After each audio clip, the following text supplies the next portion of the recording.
0.5% کے حساب سے یا 1% کے حساب سے یا پوائنٹ کی سطح سے نیچے، یعنی ایک گریجولی مقبولیت بڑھ رہی ہے، اور وہ اس بات کے لیے کافی ہے کہ وہ 2/3 اکثریت لے جائیں۔ اور جیسے کہ میں نے پہلے بھی کیا تھا، تازہ سرویز میں یہ رپورٹ آئی ہے وہ یہ ہے کہ پنجاب تو سارے کا سارا مسلم لیگ کو ووٹ دے گا، اور دوسرے صوبوں میں بھی اتنی سیٹیں ان کو کم سے کم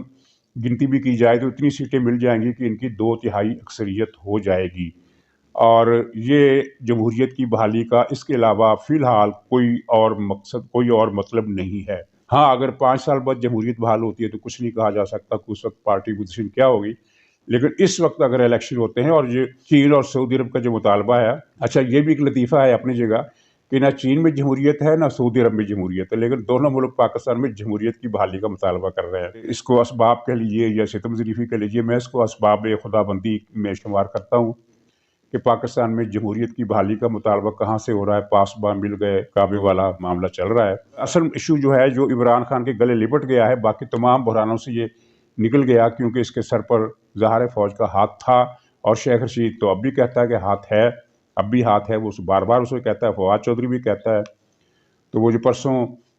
پریس کانفرنس کی تھی ISPR نے، تو اس میں کسی صحافی کو یہ سوال کرنا چاہیے تھا کہ اگر فوج سیاست سے الگ ہے، اور آپ کو یہ بات بالکل درست ہے کہ فوج کو سیاست میں نہیں گھسیٹنا چاہیے، تو یہ شیخ رشید کو کس نے اجازت دی ہے کہ وہ یہ کہے کہ فوج ہمارے ساتھ ہے، فوج اپوزیشن کے ساتھ نہیں ہے، فوج کا ہاتھ ہمارے سر پر ہے اور ہم ایک پیج پر ہے اور مثالی تعلقات ہیں اور سب یہ چیزیں، یعنی فوج کو سیاست میں گھسیٹنے کی باتیں تو یہ خود سرکاری ارکان کر رہے ہیں۔ اور ناظرین، یہ پہلا موقع نہیں ہے، کچھ ہی ہفتے پہلے جب یہ عمران حکومت نے بہت سارے بل پاس کرائے تھے تو بہت سارے لوگوں کو فون گئے تھے کہ بھئی آپ نے عمران خان کی پارٹی کی فیور میں ووٹ دینا ہے۔ یہ فون کہاں سے آئے تھے یہ سب کو پتہ ہے، لیکن یہ اطلاع کس نے بریک کی تھی؟ یہ اپوزیشن نے بریک نہیں کی تھی، نہ ہی میڈیا نے بریک کی تھی، بلکہ یہ خبر خود PTI کے ارکان نے اخبار نویسوں کو اپنی پرائیویٹ گفتگو میں بتایا کہ ہمیں کہاں سے فون آیا۔ ہر ایک رکن نے بتایا کہ ہمیں کہاں سے فون آیا، اور انہوں نے اس اعلیٰ شخصیت کا نام بھی لیا جس کا فون آیا۔ اور ایک رکن ایسا تھا عامر لیاقت، جس نے پرائیویٹلی بات نہیں کی بلکہ پبلک میں کیمرے کے سامنے یہ کہا کہ ہمیں وہی لوگ لائے ہیں، ہم اس اجلاس میں ووٹ دینے کے لیے خود نہیں آئے، ہمیں لایا گیا ہے، اور وہی لوگ لائے ہیں جو اس نظام ہستی کو چلا رہے ہیں۔ تو اس کے بعد یہ کہنا کہ فوج کو سیاست میں نہ گھسیٹا جائے، تو اس کا مخاطب اپوزیشن نہیں سرکاری ارکان بنتے ہیں کہ سرکاری ارکان کو یہ کہا جائے کہ تم ہمیں سیاست میں مت گھسیٹو، ہم نے کوئی فون نہیں کیا، یہ جھوٹ ہے، یا اگر فون کیا ہے تو پھر خاموشی اختیار کر لی جائے۔ تو بہرحال یہ قصہ اپنی جگہ چل رہا ہے۔ سعودی عرب، چین پہلے سے زیادہ ایکٹیو ہو گئے ہیں اور دباؤ بڑھ رہے ہیں، اور جو فارن فنڈنگ اسکینڈل پر جس طرح معاملات آگے بڑھ رہے ہیں، جس طرح خبریں بریک ہو رہی ہیں، کیونکہ اسکروٹنی کمیٹی کی رپورٹ پوری طرح پریس کو نہیں دی گئی، پھر بھی اس کے اندر سے کچھ چیزیں لیک ہو رہی ہیں۔ تو یہ کون لیک کر رہا ہے؟ یہ الیکشن کمیشن لیک نہیں کر رہا، یہ وہی لیک کر رہے ہیں جن کے بارے میں ہم کوئی اشارہ تو نہیں دیتے، لیکن ظاہر ہے جن کا ہاتھ عمران خان کے سر پر تھا اور اب نہیں ہے، ان کی طرف دھیان تو جاتا ہے کہ خبریں وہاں سے لیک ہو رہی ہیں۔ تو جو تازہ ترین خبریں لیک ہوئی ہیں، جو اخبارات میں چھپ گئی ہیں اور ان پر TV پر بھی آ گئی ہیں، وہ یہ ہے،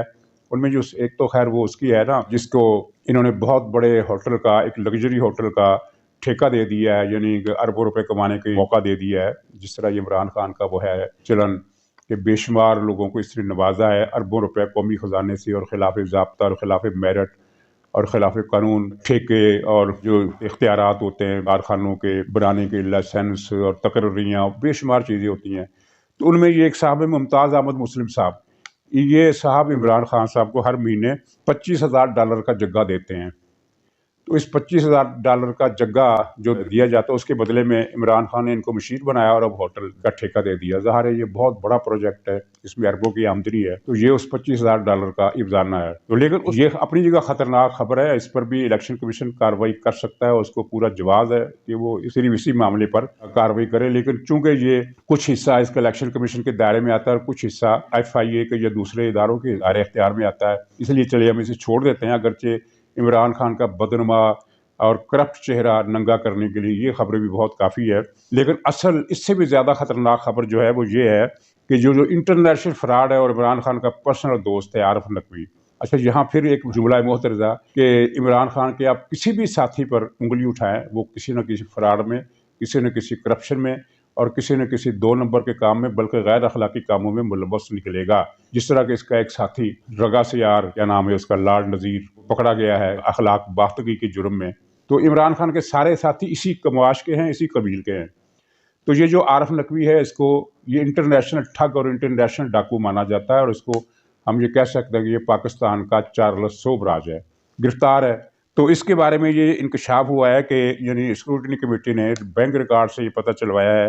کہ $20 لاکھ اس نے عمران خان کو رشوت دی، $20 لاکھ اپنی کمپنی کے ذریعے، جو سپورٹس کمپنی ہے جس کا نام ہے والٹن کرکٹ لمیٹڈ۔ اچھا، یہ غیر ملکی کمپنی ہے، اب تو خیر بند ہو گئی، لیکن یہ غیر ملکی کمپنی تھی جب اس نے پیسے دیے۔ تو الیکشن کمیشن کے جو بالکل کلیئر واضح قواعد ہیں ان کے مطابق کسی بھی غیر ملکی کمپنی سے فنڈنگ لینے والی پارٹی کو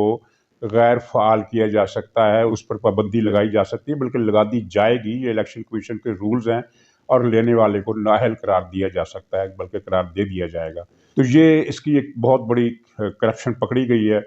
اور ناظرین، خبریں تو یہ بھی آ رہی ہیں کہ عنقریب شوکت خانم ہسپتال کے کھاتے کھلنے والے ہیں، جو بقول باخبر ذرائع کے مبینہ طور پر کل لفظ چلیے ہم لگا لیتے ہیں احتیاطاً، کہ پاکستان میں منی لانڈرنگ کا سب سے بڑا اڈا یہ ادارہ ہے، جہاں یہاں تک ہوا ہے کہ لوگوں نے چندے اگر پی ٹی آئی کو دیے تو وہ اس ہسپتال کے کھاتے میں پہنچ گئے، اور پھر اس ہسپتال کی جو رقم ہے وہ 2 جگہ پر جاتی رہی۔ ایک تو عمران خان خود لے جاتا رہا اپنے ذاتی خرچے کے لیے، اور ایک بڑی رقم جو تھی وہ بینکوں کے ذریعے باہر بھجوا دی جاتی تھی، اسی کو منی لانڈرنگ کہتے ہیں، اور یہ رقم بھی بھاری مالیت کی ہے۔ تو یہ تنہا جو ہے عارف نقوی والا کیس، یہ عمران خان کے گلے میں ایسا پڑا ہے کہ اس کو اب کسی اسٹے آرڈر کے ذریعے بھی روکنا ممکن نہیں۔ اگرچہ یہ بات اپنی جگہ سوالیہ نشان ہے کہ الیکشن کمیشن نے اتنی لمبی ڈیٹ کیوں دی، یعنی 18 جنوری کی تاریخ ہے، تو اس میں بہت لمبا وقفہ ہے۔ یہ تو ہر دو دن کے بعد اس کی سے بات ہونی چاہیے تھی، تاکہ ہفتے 10 دن میں یہ فیصلہ ہو جاتا۔ یہ عارف نقوی والے کیس کے بعد تو کسی سماعت کی، کسی جرح کی، کسی وکیل کی ضرورت ہی نہیں ہے، کسی بحث کی ضرورت ہی نہیں ہے، سیدھے سباؤ پی ٹی آئی پر پابندی لگتی ہے، عمران خان کی نہلی ہوتی ہے، بلکہ گرفتاری بھی ہوتی ہے۔ اور لیکن سنا یہ ہے، اطلاع یہ ہے کہ 18 جنوری کو 4-5 معاملات اور واشگاف ہونے والے ہیں، ان میں $2.2 ارب کی ایک رقم بھی شامل ہے۔ یہ پی ٹی آئی نے ایک حفظ ما تقدم کے طور پر یہ پروپیگنڈا شروع کر دیا ہے کہ جی ہمارا وہ سارا معاملہ 33-34 کروڑ کا ہے، اور وہ رقم اوپر نیچے ہوئی ہے، اس میں کوئی بے ایمانی نہیں ہے، کوئی کرپشن نہیں ہے، بلکہ کوئی بے احتیاطی والا مسئلہ ہے۔ حالانکہ بے احتیاطی والا مسئلہ نہیں ہے، اور مسئلہ 33 کروڑ کا نہیں ہے، مسئلہ بہت زیادہ ہے۔ صرف ایک ٹرانزیکشن جو ہے 2.2 ارب کی ہے، وہ پی ٹی آئی کے فنڈ میں آئی ہے، اور اس کے ثبوت موجود ہیں۔ اسکروٹنی کمیٹی نے اس کا ذکر ابھی اگلے 18 کو کرنا ہے، اور یہ مسئلہ اٹھایا جائے گا 18 کو، اور اس رقم کا بھی اندراج الیکشن کمیشن کو دیے گئے کاغذات میں نہیں ہے۔ اس کے علاوہ تحریک انصاف کے جو ہیڈ کوارٹر کے نام پر 4 اکاؤنٹس ہیں، ان کی تفصیل بھی 18 کو سامنے آئے گی، ان کا بھی ذکر نہیں ہے۔ یہ جو 54 اکاؤنٹ بتائے گئے ہیں کہ ان کا ذکر نہیں کیا عمران خان نے اپنی فارم میں، یہ ان 54 سے ہٹ کر ہے مزید 4 کمپنیاں۔ اس کے علاوہ عمران خان کی 2 آف شور کمپنیاں امریکہ میں ہیں، اور ان آف شور کمپنیوں سے بھی فنڈنگ بھی کی گئی اور منی لانڈرنگ بھی کی گئی۔ تو اس طرح ذرائع کہتے ہیں کہ ان کے علاوہ کئی درجن بینک اکاؤنٹ اور ہیں، خدا جانے کتنی بڑی رقوم کے گھپلے ہیں، یعنی یہ تو اتنی بڑی رقم ہے کہ یہ اس سے لگتا ہے کہ سیاسی پارٹی نہیں ہے، بلکہ کوئی انٹرنیشنل بینکنگ کارپوریشن ہے جس کے اتنے اثاثے برآمد ہو رہے ہیں۔ اور ان رقوم سے یہ رقوم باہر جمع بھی کی گئی، ان میں خرد برد بھی کی گئی، منی لانڈرنگ بھی کی گئی، کرپشن بھی کی گئی، اپوزیشن جماعتوں کے خلاف ایک منظم مہم چلانے کے لیے بھی یہ رقم خرچ کی گئی۔ اب تو خیر سرکاری خرچے پر یہ سارا کام ہو رہا ہے، سرکاری خرچے پر کوئی 100 سے اوپر رکھے گئے ہیں تبلچی، جن کو براہ راست بنی گالی سے لکھی ہوئی گالیاں فراہم کی جاتی ہیں کہ آپ نے فلاں لیڈر کو یہ گالی دینی ہے، فلاں لیڈر کو یہ گالی دینی ہے، ٹویٹر پر یہ ٹرینڈ چلانا ہے، اور اس طرح کی گالیاں اس میں آپ نے لکھنی ہیں، اور وہی گالیاں پھر اگلے دن لکھی ہوتی ہیں۔ ان میں کچھ نو آموز صحافی بھی ہے، صحافی تو نہیں ہے وہ، لیکن صحافی بننے کی کوشش کر رہے ہیں وہ لوگ بھی ہیں، اور اچھے خاصے ریٹائرڈ بزرگوار بھی شامل ہے، جو ماشاءاللہ اربوں خربوں کی اثاثے بنا چکے ہیں، لیکن وہ عمران خان کے ملازم ہو گئے، اور چند لاکھ روپے کی عوض وہ بھی ٹرینڈ بنا کر گالیاں اور خرافات اپوزیشن کے خلاف بک رہے ہیں اور ایک مہمات چلا رہے ہیں۔ یہ اپنی جگہ ایک حقیقت ہے کہ اب ان کے یہ جو پروپیگنڈا مشینری ہے ان کا زور جو ہے وہ اس میں ڈنک نہیں رہا اور لوگ اب ان کو ہنستے ہیں۔ یہاں ہنسنے سے بات یاد آئی کہ فواد چودھری جو مسلسل 3 دن سے بیان دے رہا ہے کہ الیکشن کمیشن کی کارروائی سے پی ٹی آئی سرخرو ہو گئی، تو لوگ ہنستے ہیں اور سمجھتے ہیں کہ یہ پاگل ہو گیا۔ پاگل نہیں ہوا، میرا خیال ہے وہ عمران خان کا مذاق اڑا رہا ہے اور مزے لے رہا ہے۔ تو بہرحال فواد چودھری کو مزید ابھی مزے لینے کا وقت آ گیا ہے اور ابھی بہت سارے یہ مزے لے گا۔ اس کے بعد اس کا کیا بنتا ہے وہ کہا جا سکتا ہے کہ اس کے لیے پیپلز پارٹی میں بھی جگہ نکل آئے گی، ایسا کوئی مسئلہ نہیں ہے اس کے لیے، وہ پیپلز پارٹی میں جا کر پھر عمران خان کے راز کھولا کرے گا۔ اور ہر روز جو زبان اس وقت وہ اپوزیشن جماعتوں کے خلاف استعمال کر رہا ہے وہی زبان عمران خان کے خلاف استعمال کیا کرے گا کہ وہ ایسا تھا اور ایسا تھا۔ تو یہ جو فواد چودھری بیان دے رہا ہے کہ سرخرو کیا، تو یہ پی ٹی آئی کا مذاق اڑا رہا ہے، عمران خان کا مذاق اڑا رہا ہے اور اس کے مزے لے رہا ہے۔ تو مزے لینے کی عادت بھی ہوتی ہے، یہ تو فواد چودھری تو مزہ لے رہا ہے نا، عمران خان کے مزہ چکھنے کے دن آ گئے ہیں اور وہ مزہ اب بہت جلدی چکھے گا۔ دیکھیے سعودی عرب اور چین کی جو مشترکہ کوششیں ہیں ان کے نتیجے میں ہماری اسٹیبلشمنٹ کیا فیصلہ کرتی ہے، کیونکہ فیصلہ کرنے کے لیے اب زیادہ ٹائم نہیں رہا اور حالات کا گرداب جو ہے وہ خودکار طریقے سے گویا عمران خان کے گھیرا تنگ کر رہا ہے اور اس کے فرار کے سارے راستے مسدود ہو چکے ہیں۔ تو ناظرین اسی پر اجازت دیجیے، انشاءاللہ کل پھر ملاقات ہوگی۔ خدا حافظ۔